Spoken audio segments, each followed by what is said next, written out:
Yes, sir, it's done now. It's live on. Okay, then we can start. Okay, sir. Sharina, can you make co-host Ali and Yasir? Yes, sir, sure. Hello जी sir, हो गया YouTube में start कर रहे हैं. Yes, sir. Yes, sir. I can. Okay, we're starting that.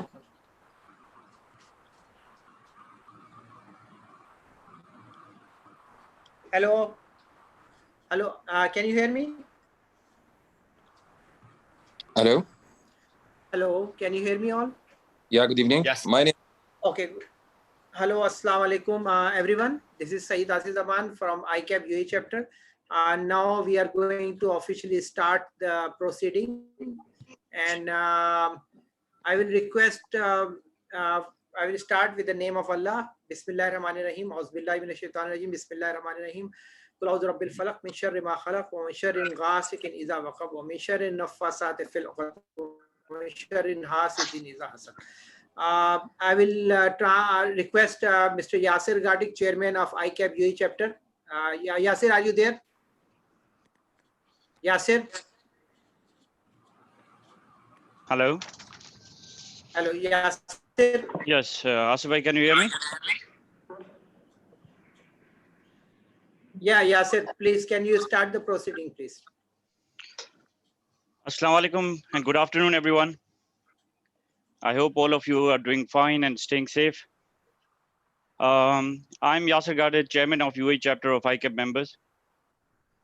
First of all, thank you very much, everyone, for pulling out time and joining us today on this very, very important topic.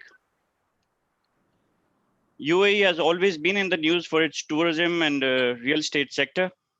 We are very, very proud that we've got such an experienced keynote speaker, Mr. Bilal Moti, and a diversified panel to discuss one of them today.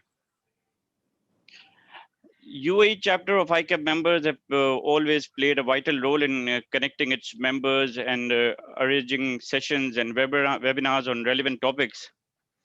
And I personally believe that the pandemic has given us the opportunity to connect more closely than ever. And we aim to continue holding webinars in the near future. And we hope to e-meet you on a regular basis.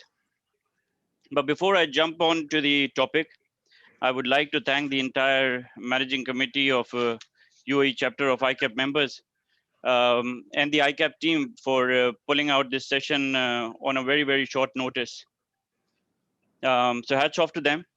And thanks to Asif bhai as well and Ashfaq Tola as well.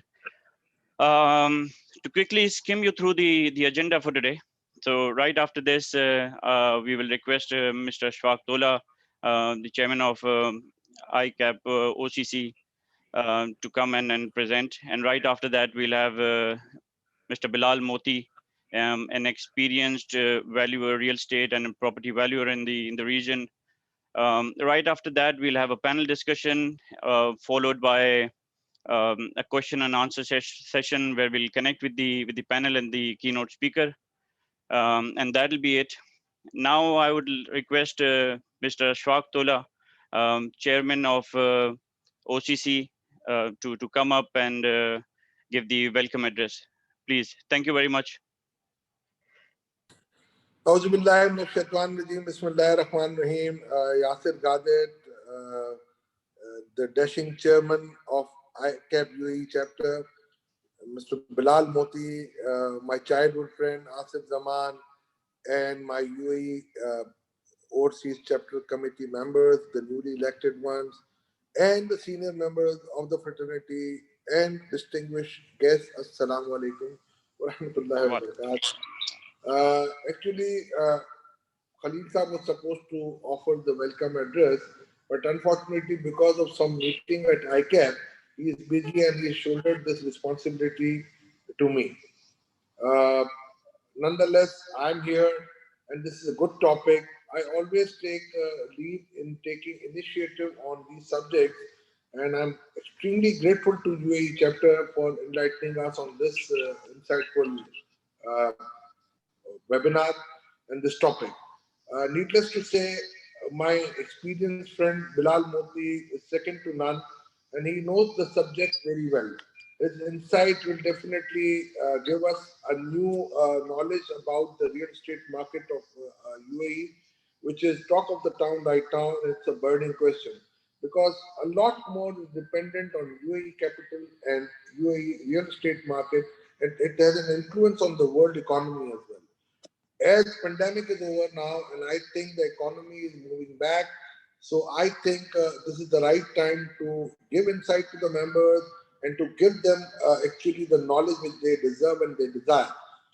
In the meantime, I am happy to say that ICAP is doing its wonders, and we have opened up our first international office in UAE. Congratulations to you all, especially those who have worked very hard. This managing committee and the previous managing committee, especially our seniors like Dr. Hadi Shahid, they have done a wonderful job, and I'm extremely grateful to the fraternity member for their patience. Since this thing was going on for last so many years, and fortunately, by the grace of Almighty, we have achieved this milestone this year. I think we have a lot more to do. ICAP UAE is the biggest chapter we have, and I think they deserve more preferential treatment than many other chapters, and they always take the lead in doing these activities. I'm grateful to the managing committee. I'm grateful to all the members for their participation. And I think this is the time, right time, to cement the relationship of our fraternity and to become more close and close to help each other in this testing time.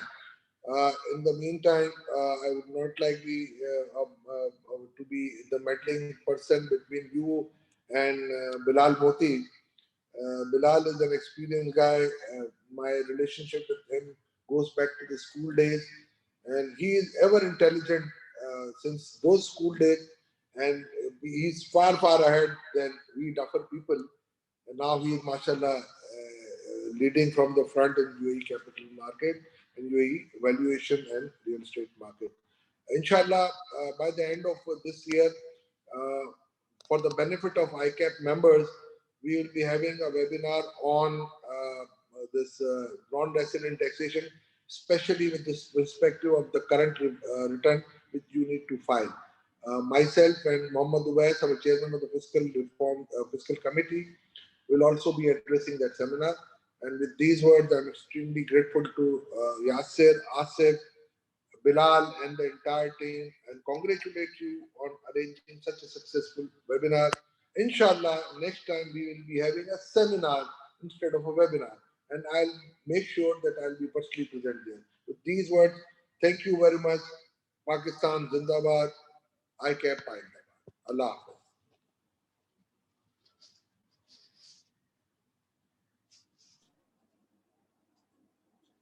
Thank you very much, Ashfaq Bhai. Thanks a lot for coming and giving this welcome speech.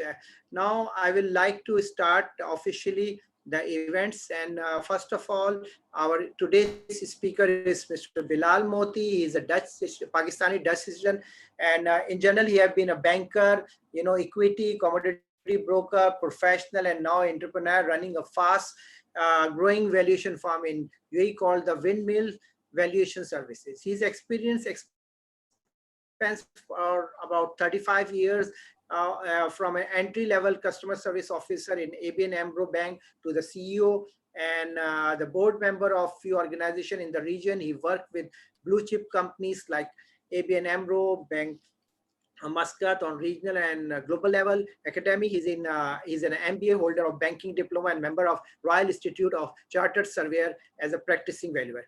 He and his organization have been honored with number of distinguished awards by Dubai Land Department, RERA, CFA Society, MEET, and various other apex authorities in the region. I would like to welcome Mr. Bilal Moti. Mr. Bilal Moti. Excellent. Bismillah ar-Rahman ar-Rahim, and Assalamu alaikum to everyone. Can you hear me? Can you all hear me? Yes, we can. Yes. Okay, excellent, excellent. And can you also see the presentation that I've given, right? Shown on the screen.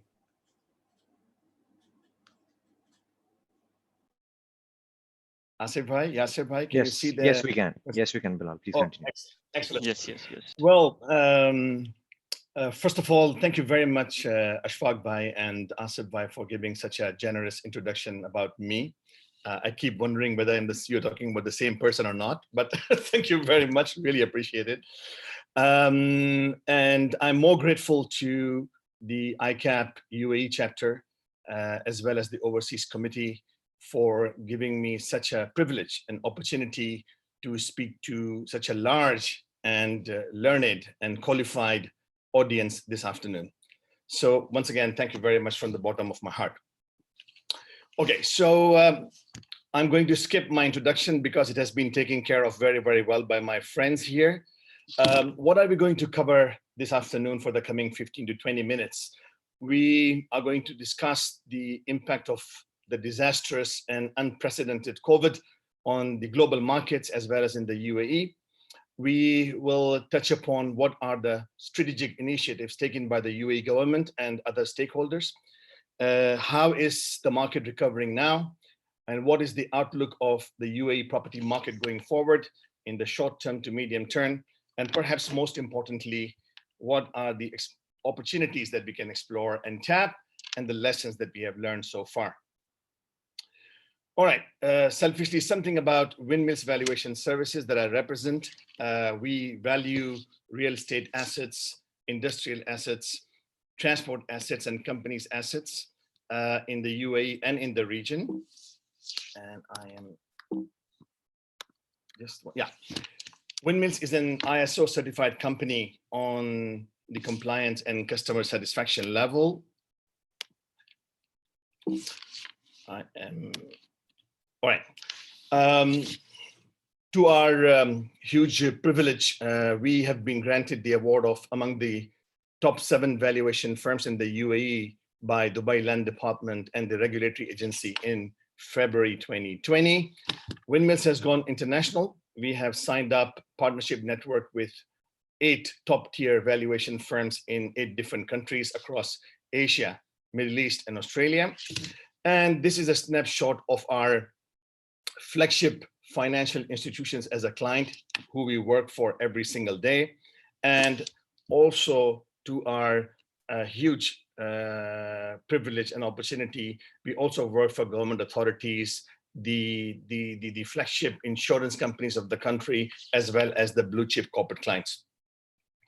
Well, that's something about us. Now, coming back to the topic, how do we think, what is the COVID's impact on the markets globally and UAE? Well, as I said, such a testing time over the last 6 months. COVID has disturbed personal life and the businesses to a great extent. Can we ever imagine that we will see such an unprecedented event in our lives, whereby 28 million people around the world have been infected? And unfortunately, we have lost around 900,000 lives across the globe.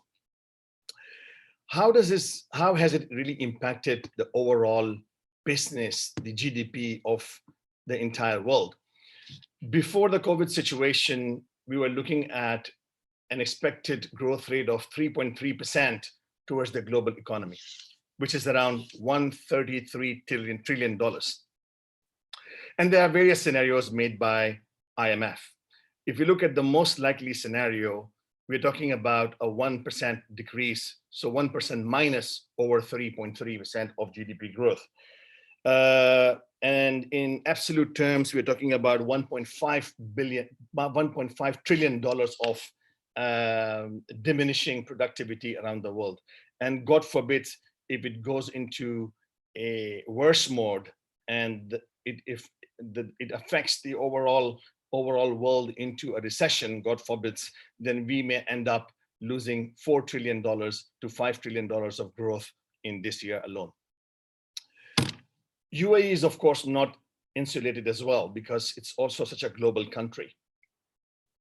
But again, thanks to very strategic initiatives and control mechanisms taken towards saving lives and health of the country, the impact is relatively limited. But even then, we're talking about 77,000 people as infected people in this country, and luckily only 400 deaths. So the ratio of death is relatively much lower. What does that mean to the impact of the GDP growth of the country in the UAE? Well, again, before the pandemic came into sight, we were marching ahead, and we were expecting about 3% growth in the economy of UAE. Now, the impact of COVID is absolutely disastrous, and we have now experiencing the negative growth in the GDP of the country. But again, I am very bullish about the seriousness, the passion of all the stakeholders to build this country forward. And I believe that in the next year, we will forget COVID and its impact and coming back to the track of 3% again. As we all know, one of the largest industries in the UAE is the oil and gas sector. And again, perhaps it will never happen again in our lives, but we have seen some funny numbers of minus $37 a barrel in the US for the oil price some months ago. But luckily, here in the UAE, we went down from $50 a barrel in January to around $34 a barrel in April 2020. And now luckily things are moving forward again, and we are once again back to around $42 a barrel level. And I see that over the coming months, there'll be a marginal increase in the oil price and more in the future.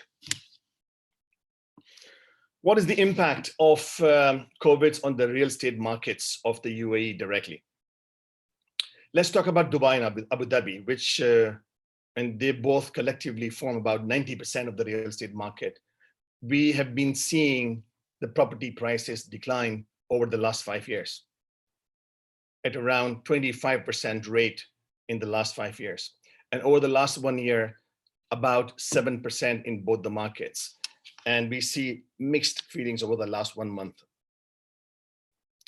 The major reason, in my humble opinion, of such a decline over the last 5 years is the mismatch between the supply of the properties and the demand. If you look at a bit more deeply on the Emirates level as to what is happening in terms of sales prices for residential properties, we again see all the red numbers. It declined over the last quarter compared to the quarter before. The villa sales on the average has gone down by about 2.5%, and the apartment levels, sales prices level about 2%. Sharjah and Ajman are the two Emirates where we have seen quite a lot of stability and also positivity in the last quarter in some areas. What about rentals? Has COVID impacted the rentals? Now, UAE has been bragging about very high rental yields over the last many, many years. Even the property prices were declining, the rentals were holding very strong and firm. But that's not the story over the last 1 quarter. The rental prices are also going down significantly over the last 1 quarter. And in fact, we have seen that in the last quarter, the rental prices have gone down deeper as compared to the sales prices. And all the Emirates are exhibiting the same story. So what is the government? What are the other stakeholders doing so seriously about improving the country's economy overall, but also the real estate markets? And I think the initiatives taken are very, very serious and very strategic and pretty practical as well. It's not an exhaustive list of all the initiatives taken, but I've picked up something that have worked the best towards the recovery, towards the coming back to the path situation for the market. We have been experiencing the announcements of many long-term visas for maybe around 7,000 to 8,000 people for living here for a much longer time, like 5 years to 10 years as well. And very recently, the government has announced that for people to be invited more at the retirement level, they have announced a 5-year retirement visa program for anybody that qualifies for it. We have also seen a bit more practical and expansionary approach towards the world from the foreign affairs and international affairs point of view. and we have learned that the UAE and Israel treaty has been signed recently, whereby we expect that a number of Israeli companies, businesses, individuals are expected to invest in the businesses and the real estate markets of the UAE. In order to ensure that the non-vital projects are not coming in anymore in the UAE, the Dubai Land Department, under the patronage of the government, has come up with a real estate committee, which effectively looks at rating the projects and synchronizing them with the development of the country. Central bank's communications coordination is no less. We have learned about 100 billion dirhams worth of economic support program for retail and corporate clients in the UAE. We have also noticed that the loan to value ratio for the first time expatriate buyers to the real estate industry has increased from 75% to 80% in order to invite them and encourage them more to have their first home in the UAE. I would also admire the contribution of the developers towards improving the real estate market of the UAE or stabilizing it. We learn about long-term payment plans on the off-plan properties, which can go up to 10 years also. We learned about rent-to-own schemes, and we also saw generous contribution from the major developers in terms of rental postponement. So the end users and also the investors can have some breathing space for about 2 to 3 months in order to meet their rental commitments. Have we seen any recovery in the UAE real estate market? Yes, we have. If we look at the value of the transactions between January and August, you will see that we had a very serious dip because of COVID in April and May, whereby we lost the interest of the end users and the investors to the level of 74%. And again, thanks to these initiatives, we are recovering very, very well. And again, towards the end of August, we saw a 93% increase in the value of investments being done in the Dubai real estate market since May. Now, one interesting development that has surfaced over the last few months is that over the last 2 years, this market, especially Dubai, has been largely transacted on the off-plan properties. This is the first time, I think, over the last few years that we see that people are more interested toward ready and secondary transactions, which form in the month of August about 70% of the total sales. Now we talked enough about the residential market space. What about the commercial market space? What about the other sectors? Let's touch upon them too. The commercial office prices in Dubai have gone down by about 7.5% since January 2020. So it's also one of the deepest hit sector of the UAE real estate market because of the fact that, hey, more and more people, because of the COVID situation, were operating from home, and they're still operating from home. So we all are, as businessmen, realizing whether we really need the office space to the level that we have been using over the last many, many years. The hotel occupancy, which should be normally about 85 to 90% in a place like Dubai, over the last 5 years, has gone down significantly this year because of COVID. During the COVID period, it went down to as low as 20. And we think on the annualized level, it will be around 40% for 2020. And so is the case with the average daily rates for hotel. If you talk about an average daily room rate for a 5-star hotel in Dubai, we're talking about 300 dirhams, down from 500 dirhams. So it's indeed a huge, huge impact. So what's happening? There are opportunistic end users today, and definitely this market is very suitable for the end users. So they have snapped up about $1.2 billion worth of units in July alone. And it's very clear, the reasons are very clear. Cheaper sales prices and very, very attractive financing rates. In some neighborhoods and some kinds of properties, we also see properties are selling at a price lower than the development cost. So very, very attractive proposition. And we're talking about the interest rate, the mortgage rate is about 3%, which is again unseen and unheard of over the last 20 years in the UAE. COVID has also changed the behavior of the end users pretty significantly. There are more requirements for villas and townhouses, apartments with balconies instead of studios, dwellings with better community facilities. And of course, perhaps the most important these days is a place where we can comfortably work as our home office. Now, what do we think about the UAE property market going forward for end users, for investors, and for also new businesses coming in the future? If I may simplify it, my view is I think the remaining 3.5 months of 2020 are going to be testing from the real estate market perspective. I, honestly speaking, don't see any increase in the selling prices, whether it's commercial space, retail space, or the residential space in the coming 4 months. But I see a certain level of stability coming in all the three sectors of the market, whether it's for sales prices or rentals next year.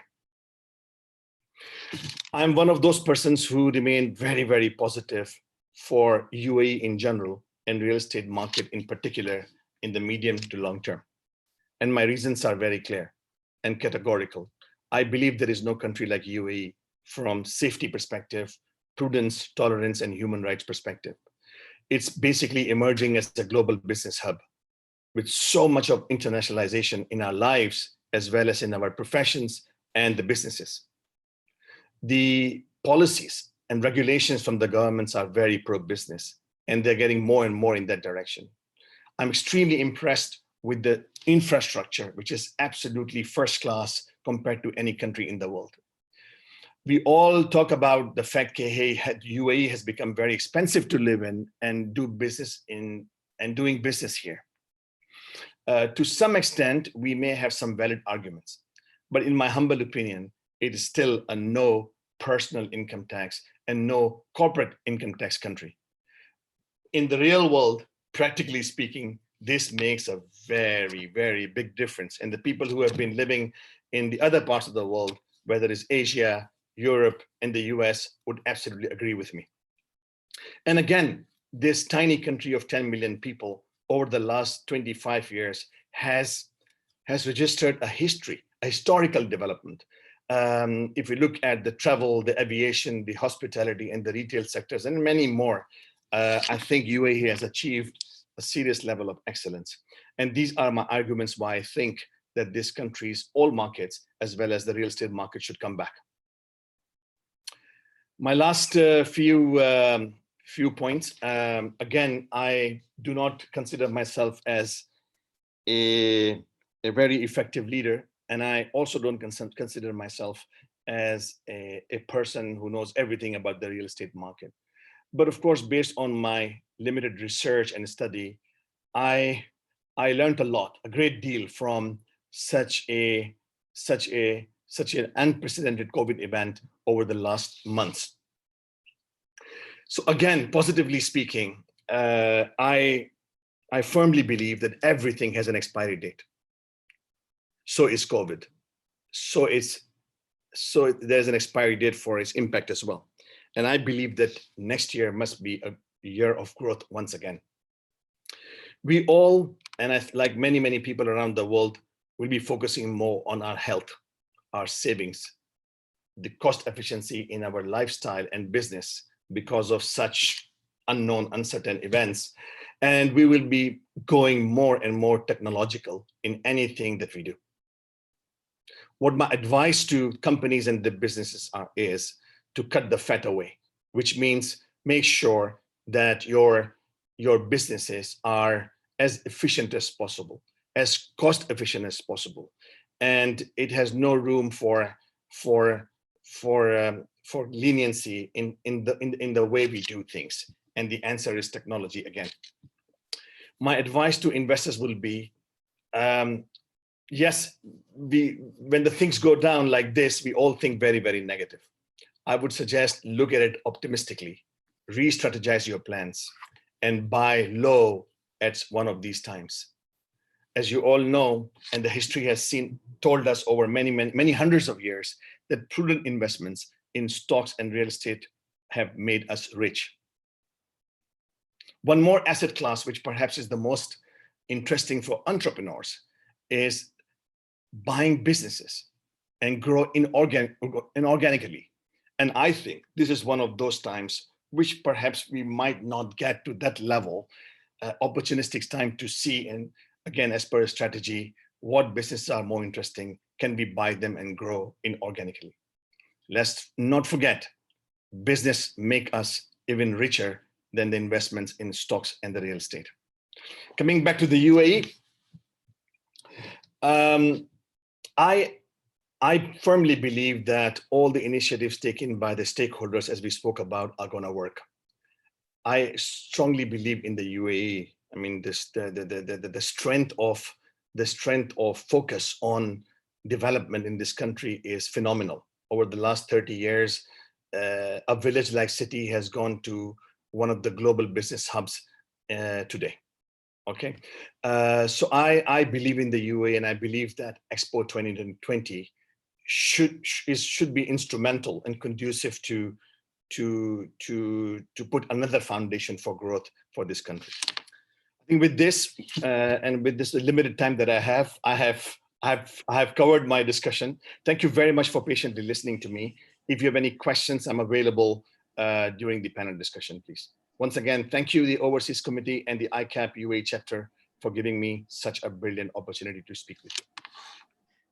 Thank you very much, Bilal bhai. It was excellent presentation, and we know you are the expert on these things, and hopefully the people get most from this presentation. And anybody have question, they can post on the chat box, and later we can ask after the panel discussion. Now we'll go for the panel discussion.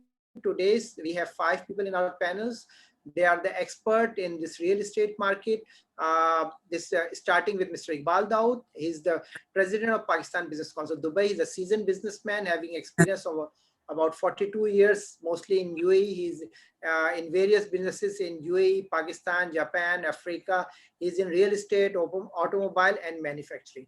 Then we have our another speaker, a panelist is Shamsher Ali Rao, chairman of Rao Holding, who have around 19 companies around the world.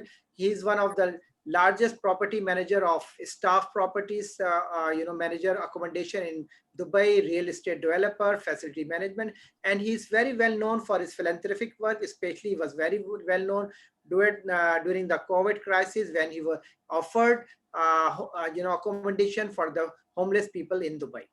Then we have Syed Sharik Mansoor, a seasoned chartered accountant, having around 16 years of experience associated with PwC, Pakistan and UAE, lately with Dubai properties for the last 5 years at different capacities. Today, he is with us on his personal capacity. Then we have Talai Hashmi, who is the fellow chartered accountant, CPA from Canada, CIA, currently employed with this Safan Group, which is in a multinational real estate and private investing firm. He's in group in private equity and management sector.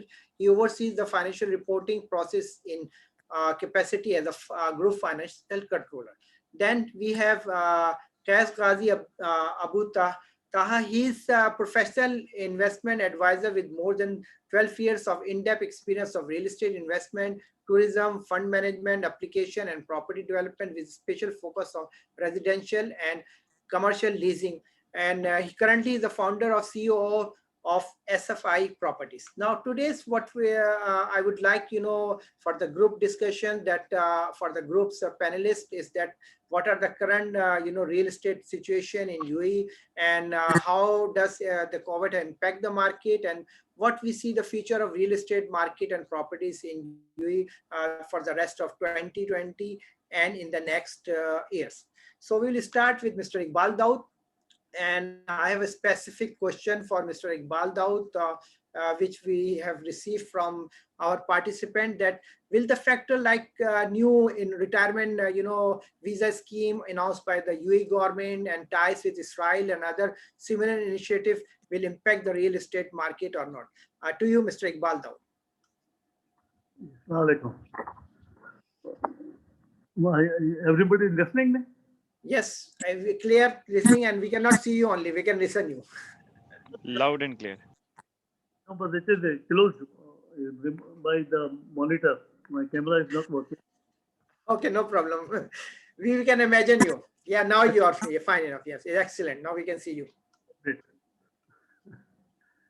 So now I listened the presentation of Mr. Bilal Mufti, and actually it was very impressive, very experienced guy, and very deep study. He's already there.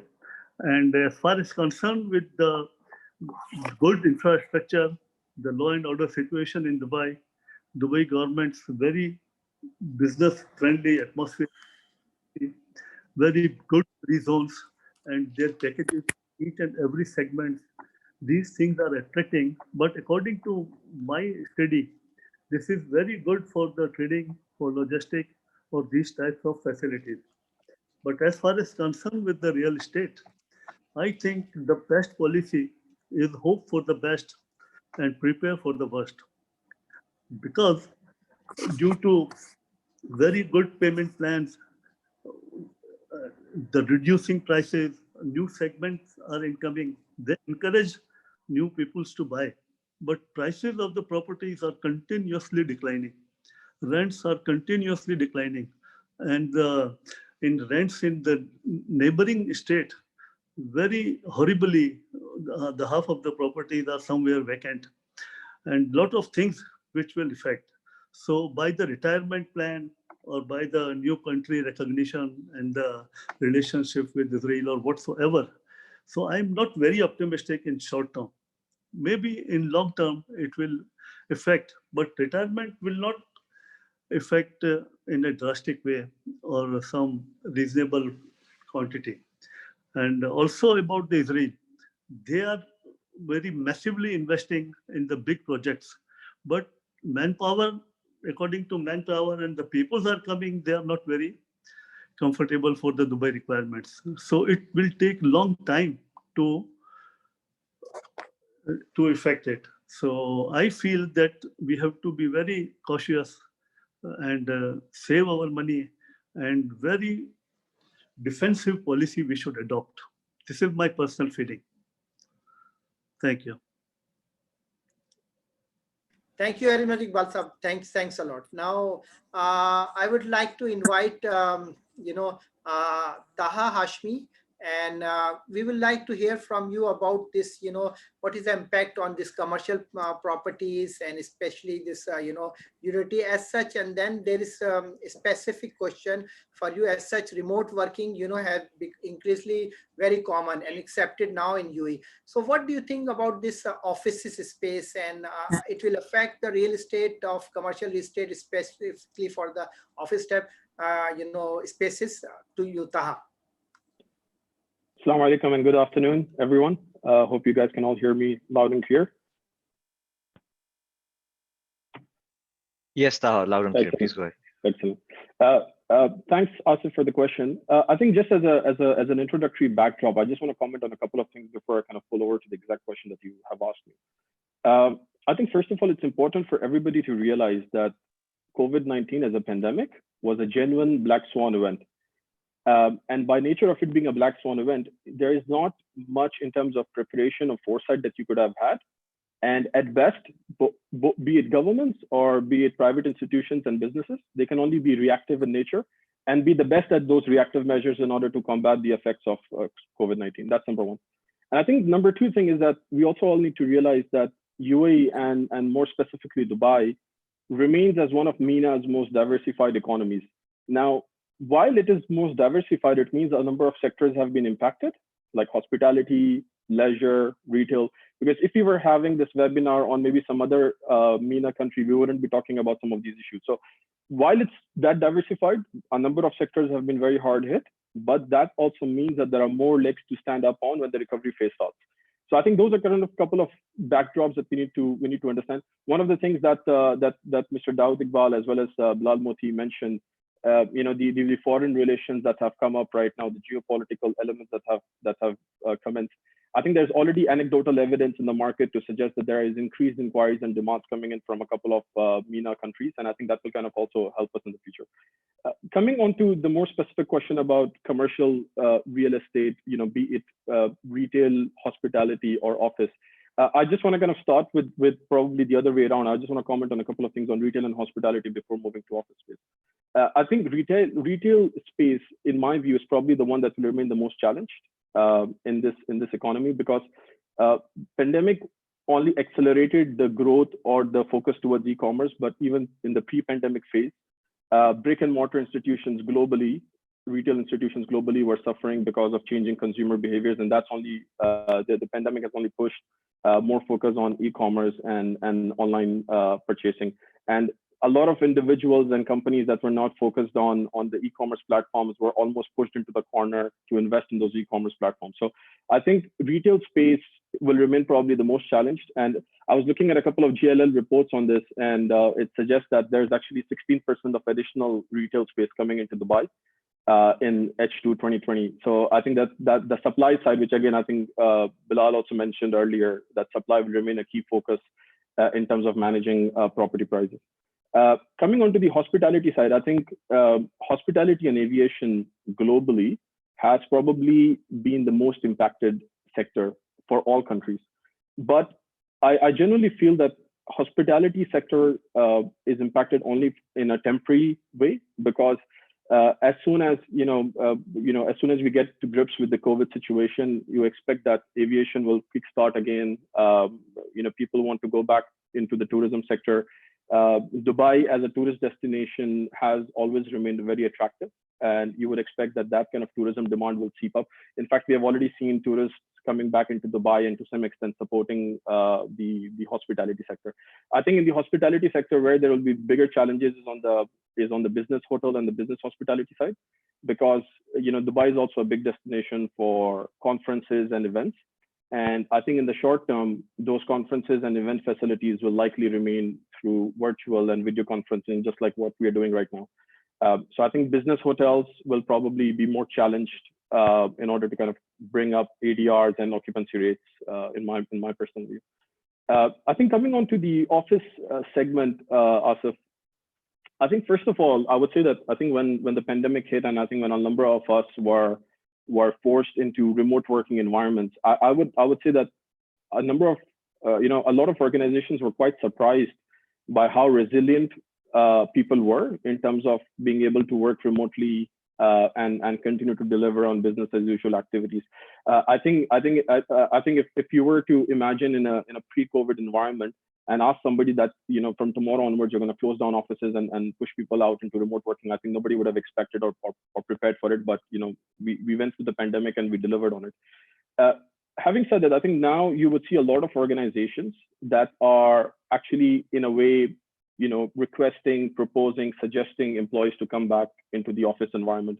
While remote working has been fantastic, a number of organizations also feel that the in-person physical collaborative efforts cannot always be recreated 100% or to the same extent in a remote working environment. In fact, I was reading news, I think a couple of days back, JP Morgan in New York also has requested its employees to come back. A number of organizations in the UK and US are actually, because people there commute through public transport, or larger organizations, larger corporates are even ready to subsidize people using taxis and private vehicles to come to the office. So I think there's a certain push into people returning to the office. But I also feel that in the medium term, the office real estate is dependent on reimagining what the office space looks like. The historical model of having your standard office cabins and fixed desk, I think there's going to be a bigger push into creating more collaborative office spaces, where people are probably coming into a hybrid structure. People are remote working to some extent and coming into the office to some extent. When people are in their offices, you want a space that can be collaborative, where people can come in, discuss, brainstorm. And I think that will remain the medium-term move. So I think that's one thing. The other thing is, in the last, I would say, couple of years, there was a big push towards co-working spaces. Like WeWork, a lot of smaller startups were using co-working spaces, but that is a segment that is now on the decline, because people are no longer comfortable using such co-working spaces, and there's a push towards having smaller private offices so that people can feel more secure in an environment. So I think those are probably the key movements or the key shifts in the office environment. I think there's a certain reimagination to be had, and I think, but that particular move is going to be a medium-term move. I don't think in the short term you will see much improvement in the office real estate, but I think in the medium term there's going to be a bit of a re-strategization of how people want the office space to look like.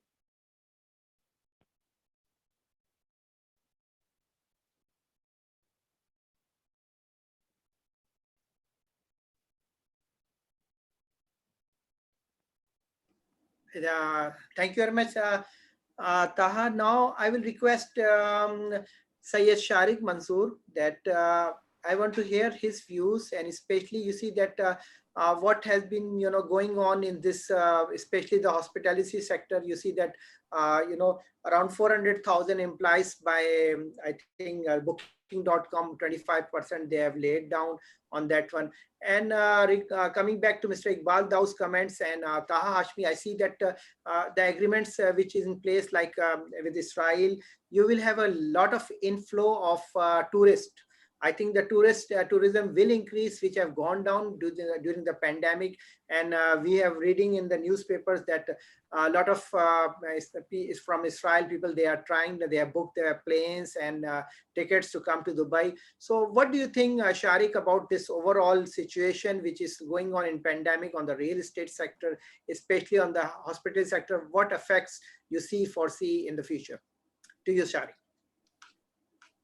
Thank you very much, Asif. I hope everyone can hear me.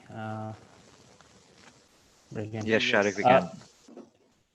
So I think as Bilal and Tala have very aptly described the impacts of the COVID on the market and real estate in general, I think what has happened is that the market is now in a kind of an adaptation mode, especially across all the asset classes in the real estate sector, whether it be residential, be it retail, be it hospitality, be it the office spaces.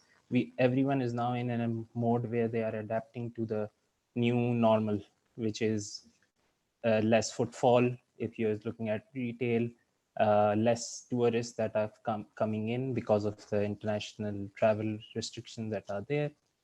However, I believe this is going to be streamlined once the impact of the pandemic decreases.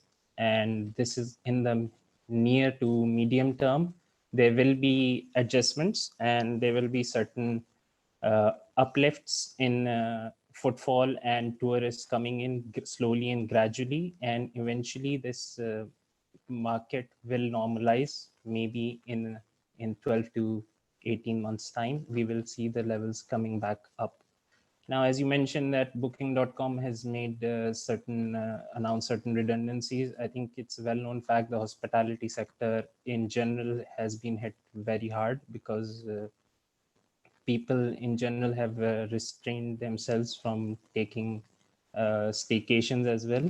However, as we now see the normalization of movement in UAE as a result of reduced restrictions on movement, a lot of the staycation trend is coming in. People, instead of going on holidays abroad, are taking the view of taking a staycation maybe in let's say Hatta, or going to the Jumeirah Beach Hotel, or going to other places which are offering those kind of opportunities to them.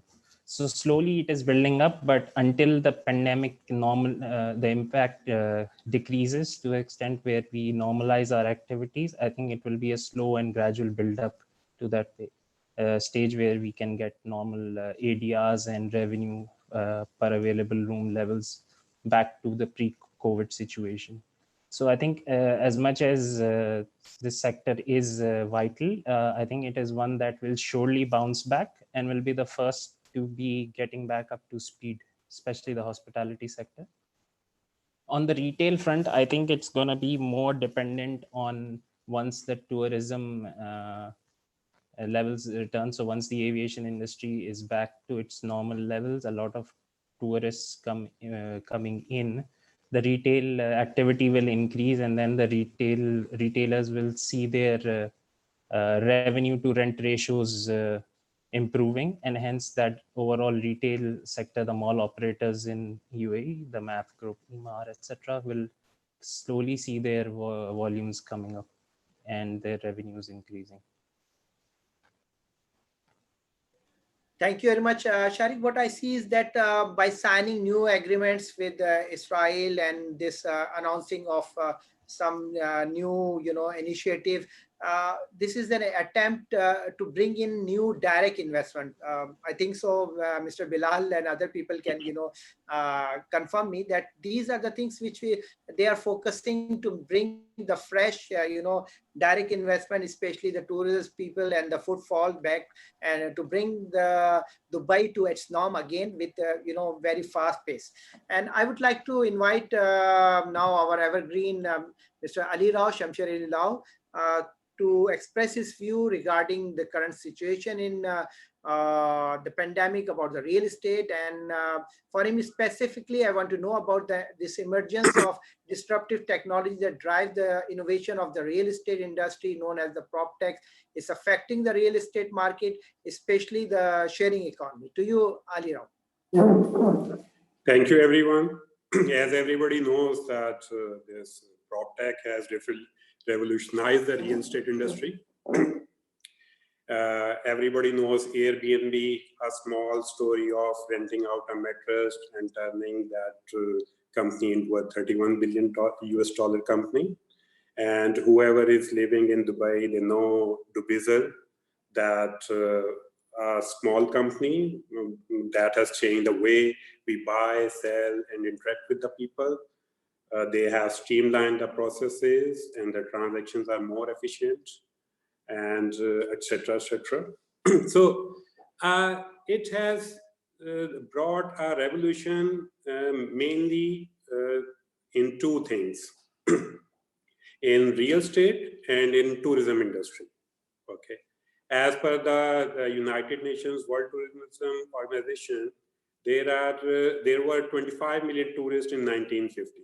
And after the 68 years, there are more than 1.5 billion international arrivals per year. That is 56 times more. Okay, so now it is a very simple thing that I'm living here and planning to go to New York. Everything I can do online. I can book a hotel. I can do anything. And the same thing is there, that I live here. I bought one property in London. I can rent it out. I can do the property management, etc., everything. So especially in the sharing economy, everybody knows that it has brought a revolution in this.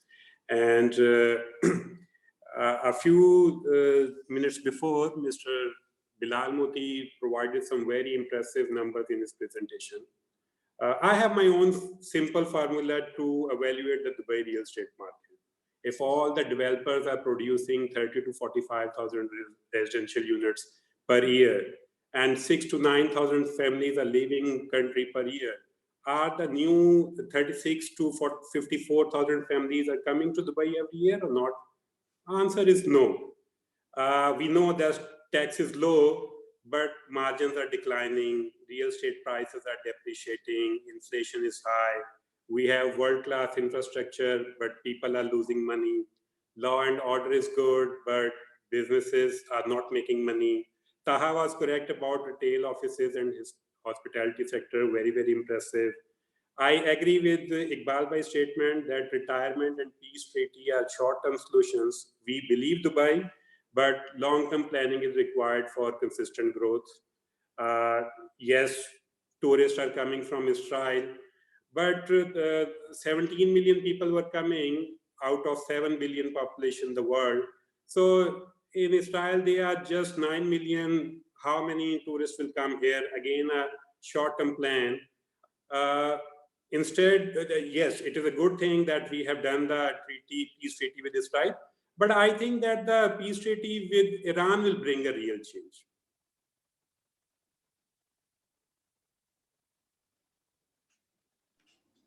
Yes, thank you very much, Ali Saab. Thanks a lot. And And last, I will request Ras Kazi to, express his views, and especially, on the residential sector. You see that around today, if you see in 2017, 820.6 trillion was the value of real estate in the world, and out of which 2/3 was residential. So the main thing what I foresee is that in real estate, the volume of residential is far more than this commercial and other things like that. So I would request Ghazi to, put light on that one. What do you think about the residential one? Because you see that population of UAE have, I think in this pandemic, around 500,000 people have gone out of UAE, and it have put pressure on the real estate, especially the residential. And what we see and what we heard from this news and other things, reports are that residential units are in excess than the demand. So can you tell us about that one? Yeah. Good evening, everyone. Can you hear me? Hello? Yes, Yes, very much. Yeah. Thank you first of all, thank you for inviting us to be part of this amazing webinar. It's amazing to have such a discussion with you guys. First of all, see what we are discussing today and what we are witnessing, something new. No one witnessed something like this pandemic before. So as Mr. Bilal said, now we are testing. There is no right and there is no wrong. But what we can discover today, especially out of the past 6 months, we can see that we found the new categories of the customers. Let's say about the residential, why it's moving more than everyone else. People who was willing to pay 7 up to 10,000 or 12,000 dirham monthly as a rent, now they are our potential customers. Those people before they were living and they are willing to pay this 7, 8, 9,000 dirham as a rent. Today, what the banks is doing, they are giving a lot of mortgages facilities. They are giving 3% rate on the interest rate. So people started to think, instead of paying rent and the landlord will make money out of what I'm gaining, no, I will go through the bank and I will own my property. Plus the developers, they are giving long payment plan. As investors, there is a lot of new categories of clients who's buying as an investment because of the long payment plan.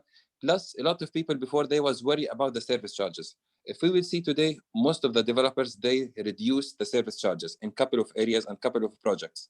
Plus the couple of them also, what they are doing, they are waiving the service charges up to 5 and 6 years.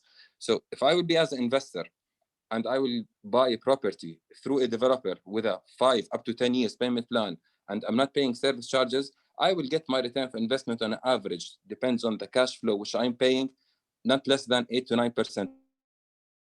So residential sector today is moving much better than the other commercial areas. Because as you said before, people who have in offices, they are trying to downsize their job and their employees. So residential now it's moving. We have second category of the clients, which is the investors who's coming from international. There is a lot of people who lost their trust in their countries, in their economy, in their health care system. So now if you will check the transactions which is happening with the big developers, all of the bulk deals and the bulk buyers, they are coming from international, especially from Europe and the States. If we will be discussing also what's happening regarding Israeli new agreement, same what happened with China 3 years ago. When the Chinese started to invest in Dubai market, they increased it and they became all of a sudden number 3 after the Indians and Pakistanis. The third category of our clients, which we are dealing with them, they are the investors, which is also always, sorry for that, they are annoying us with, I'm looking for a distressed deal. I have the cash, I want to buy. Those kind of people, they are offering 20, 30, up to 50% offers prices less than the original price. And 10% of them, they are getting what they are looking for. But honestly speaking, this will not cover more than 10% of the market, because most of the people today, they prefer to go to get a mortgage, or they can facilitate their installments through the developer or through the bank. We will be discussing also about the market. In the past 3 months, if you would check the transactions, we reached the 3 billion daily transactions by Dubai Land Department, which is, we didn't have it even in 2018 and 19. Plus, if you will check before a couple of weeks, one of the developers, which is Al Futaim, they launched a new project. 320 units was sold in 48 hours. So that shows you that the market is growing and the residential sector is getting well.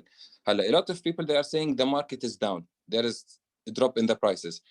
We can agree with those people, but we need to go specific for different areas. If we will be discussing as areas, downtown, sure, the market will be dropped because there is a people who bought properties in this area 10 and 15 years ago, and their original price was less than what people are buying now, 35 to 40%. So if I own a property who I bought it 10 years ago for 1 million, today the market price for this unit is 1.3 million. But if you will buy it from the developer, it's 1.7 million.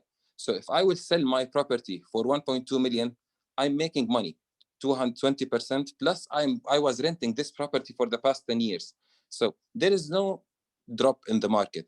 If we will be checking Dubai land areas, let's say at Dubai Hills, the prices as a rent and as a resale, it's increased, especially in the past couple of days, because all of the people today, they are moving to the ready properties. As an end user, they need to use these properties, and they are using this as something for them. Thank you.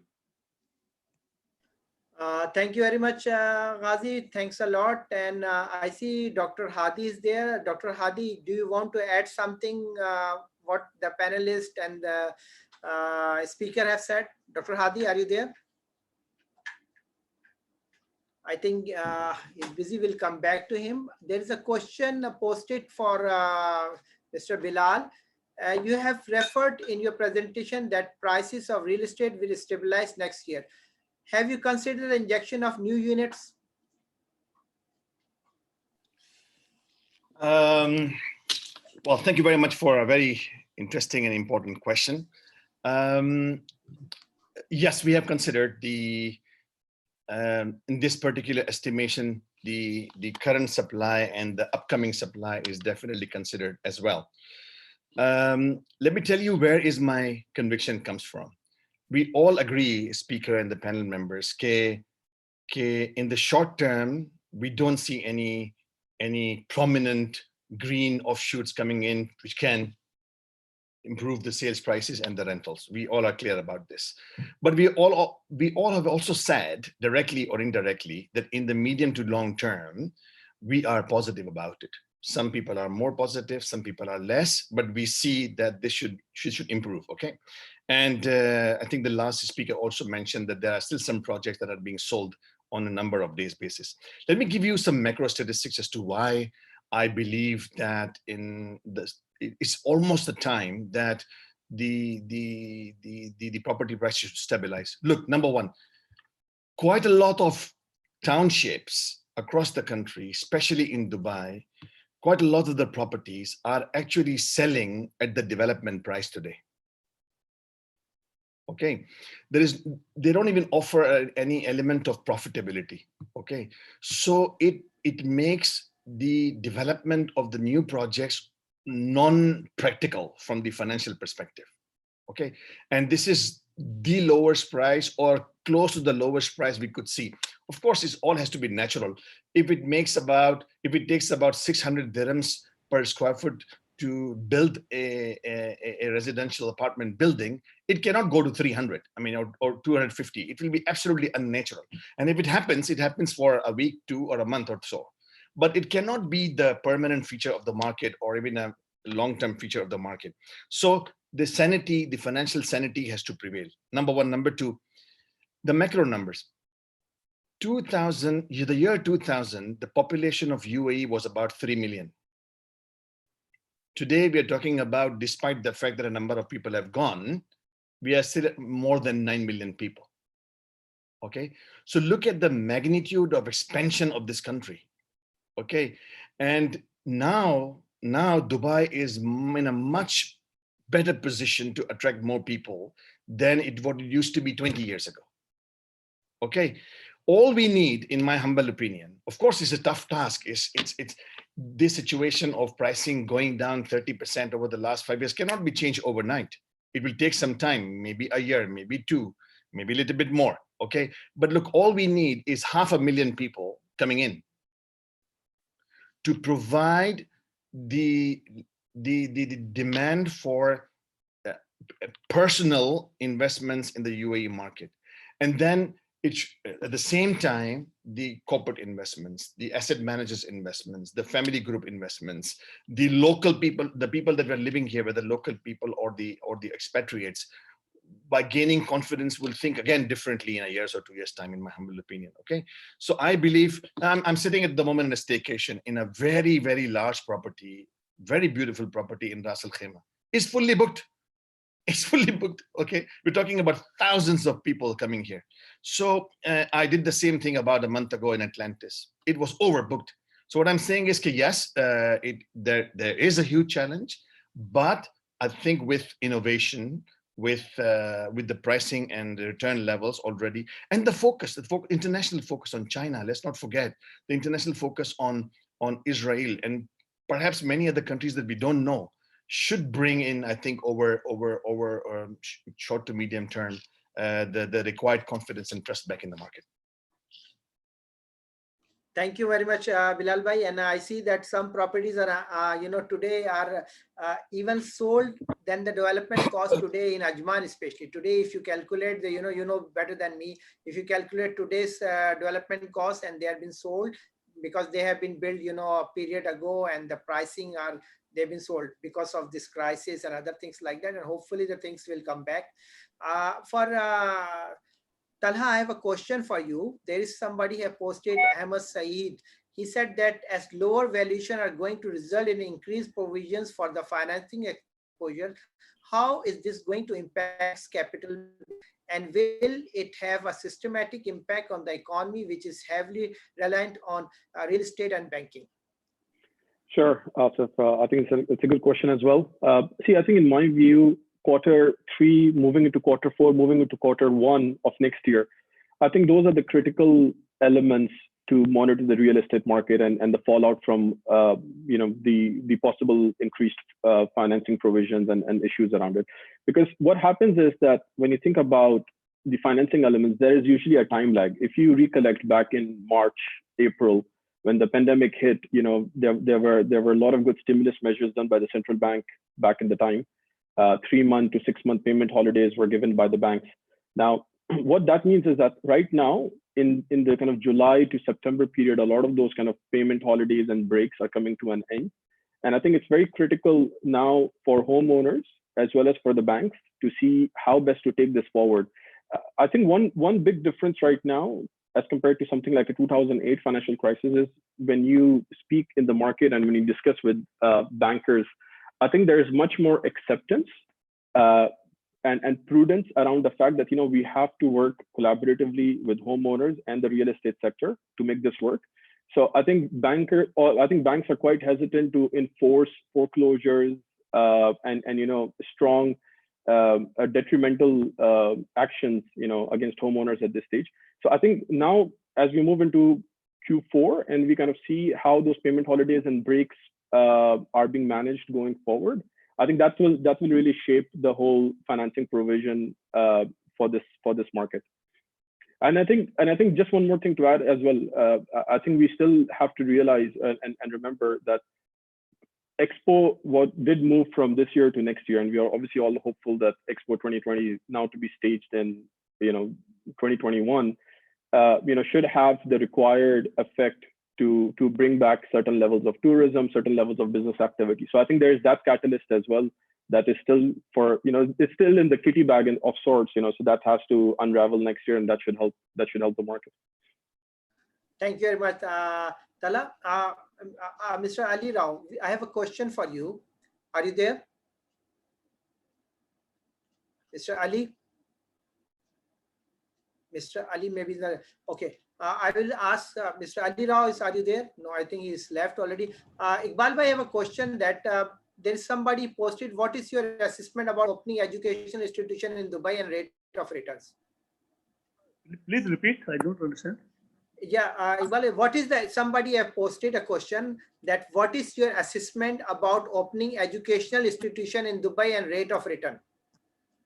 No, at the moment it is very high, but top recognized institutes are still not there. There is an American University of Sharjah or Dubai, but all are affiliated with the different institutes in Dubai. There is a lot of chance People are preferring to send their children to Dubai. And I think there is a good return. But specifically, I don't know. I don't have a study. But I think it's a good investment. And in future, peoples of Pakistan, peoples of India and the South Asia, they are preferring to sending them to Dubai.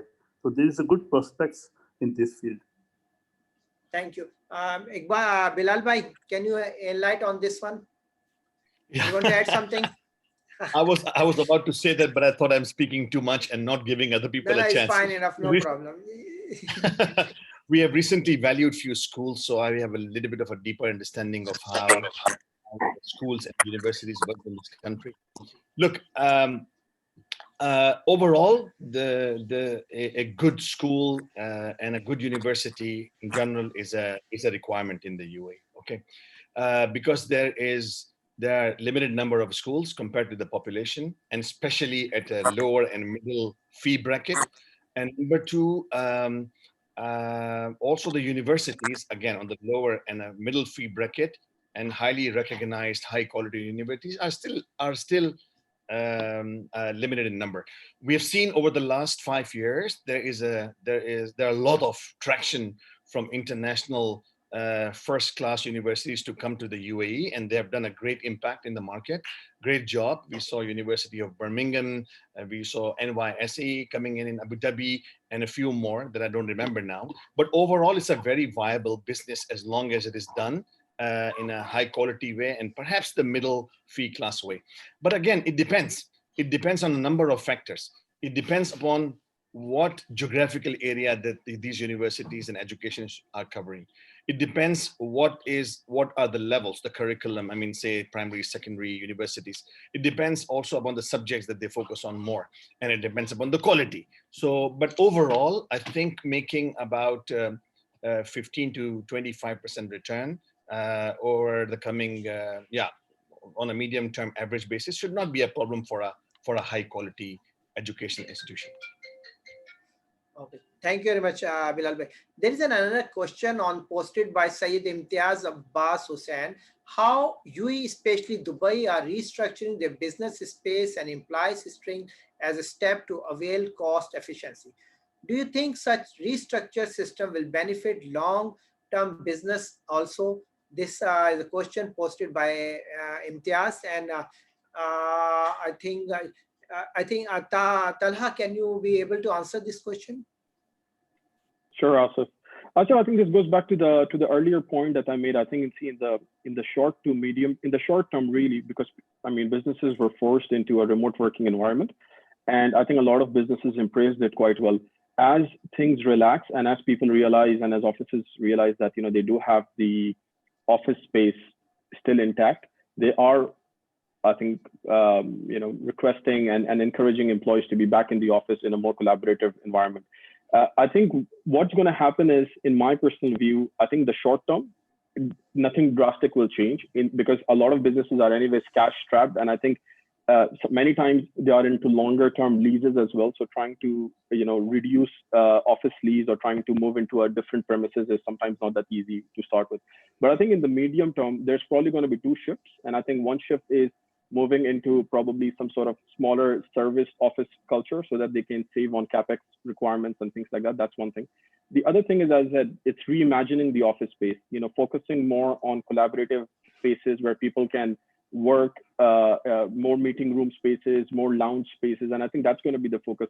In fact, one of the big fours here, you guys might also be aware of, one of the big fours here actually recently moved into their new space in One Central in downtown Dubai. And that is a completely reimagined collaborative space. So I think that's the shift. I think the shift is moving away from your classical permanent desk, closed office cabin into a reimagined office space.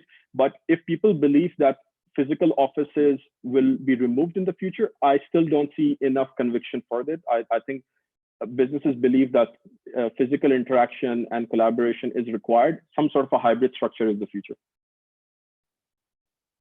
Okay, thank you very much. This what I see is that this question, do you think such restructure system will benefit long-term businesses also? I personally think that it will affect.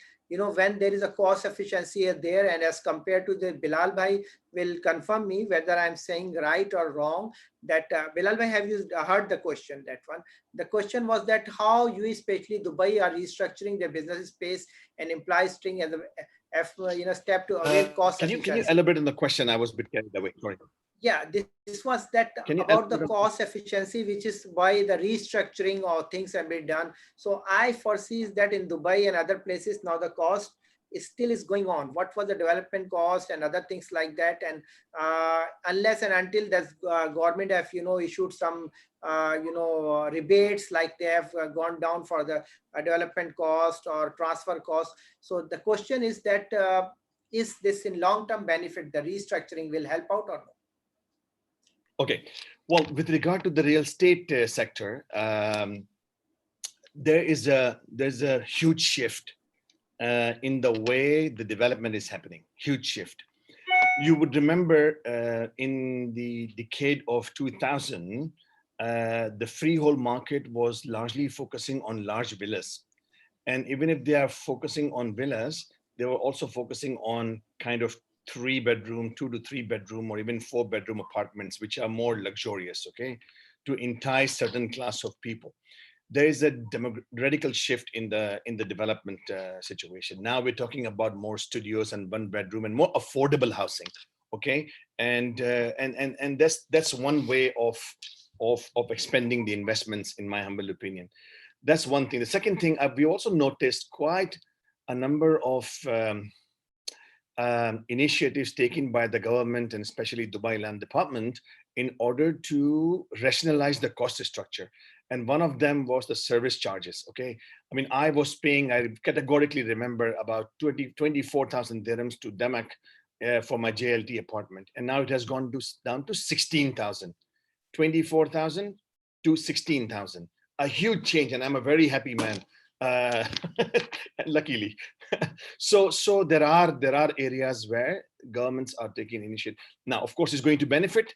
It definitely has to benefit. And there are quite a number of other changes, like custom fees have been reduced, the DIBA charges have been relatively reduced by 10%, and many more that I don't remember. But yes, this external cost support definitely is going to be helping the businesses, number one. And of course, the internal restructuring of the business is going on in an express way too. I mean, people are more consciously looking at, okay, what is necessary cost to take and what not. And I think, as I said, over a journey of medium term or so, it should get the businesses better. Am I answering to your question properly, or I missed something? Yeah, thanks. Yeah, no, you are answering it correctly. This was the question. Thanks a lot, Bilal. Asif bhai, I've got one question for Mr. Kass. Kass, all of us have been talking about that the agreement with Israel will have a bearing on the property prices, and you supported this by saying that in the past couple of years back, Chinese, when they came in, the demand for the property increased. But since I'm an accountant, I go by the numbers. I would look at from a different perspective that the population of China, we're talking about 1.4 billion as compared to Israeli population, which is around about 9 to 10 million. Do you actually see that that will have a bearing on the property prices going forward? Thank you for your question, Halla. See, you are right 100%. Comparing China to Israel is totally different. But the Chinese market, when it was opened and they started to invest here, they was investing to get high return of investment, to bring their money out. Today, for Israelis, for the past, let's say 50, 60 years, they've never invested in this country. For them, they would be investing here. The tax, or let's say the VAT, is something attractive for them. The return of investment which they get here also is something attractive for them. Keep in our mind as well that there is a lot of people who are Israelis who's not living only in Israel. They are all around the world. So before they was trying to come to invest, we was facing a lot of people, a lot of them who have American passport and Israeli passport. He was facing even problems with the two passports as well. But now, since it's open, you cannot imagine the demand which we are receiving today from this market. and the inquiries for what they are looking for.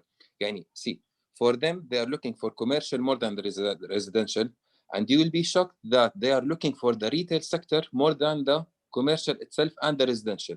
Yani, there is one of the developers who have a couple of retail shops for sale, which is, as you know, most of the developers, they are not selling the retail because it's something that they're getting money for them. In the past 10 days, they sold more than 50 shops for the Israelis. We started to do a couple of campaigns as a marketing to generate leads. The cost per lead is lower than generating leads internally here in UAE because they are applying and they have a lot of questions.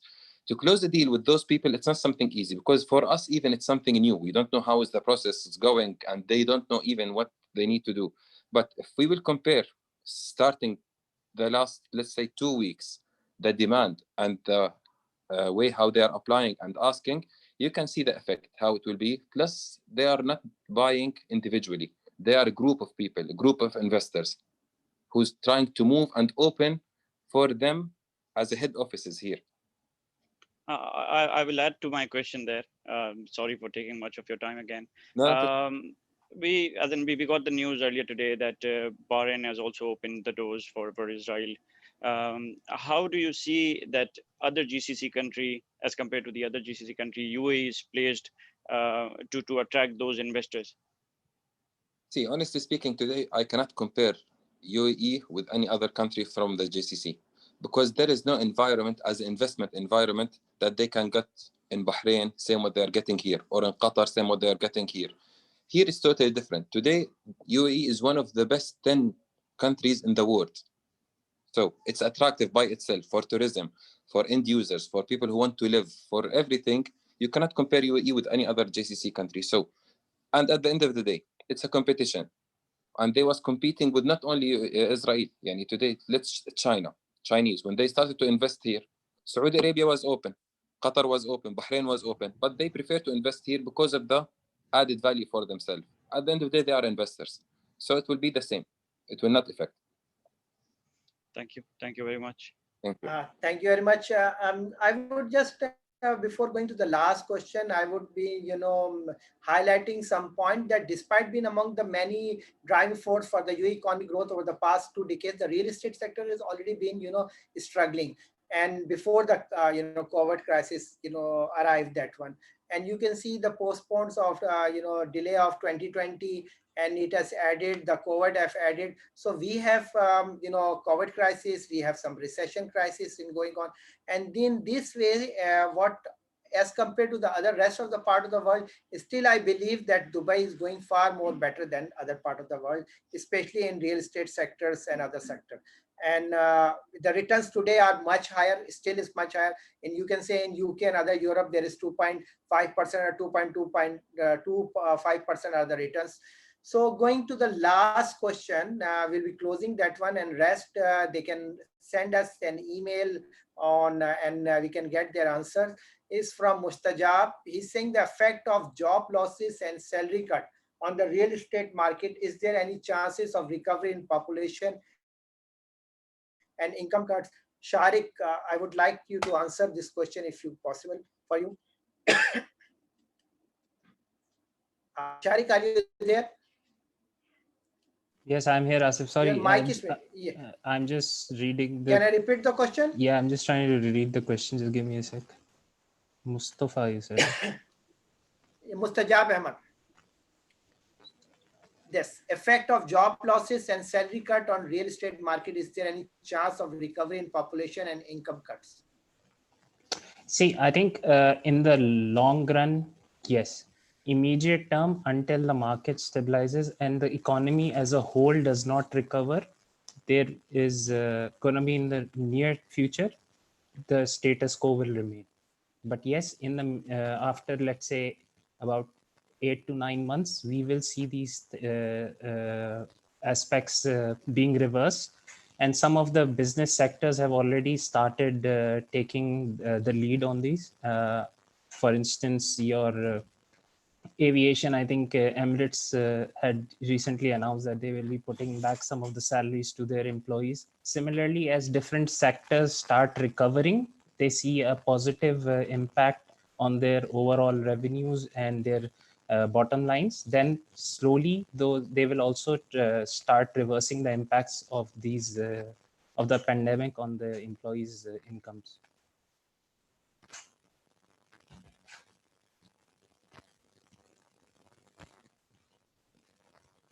Does that answer the question? Is that clear? Okay. Hello. Yes. Yes.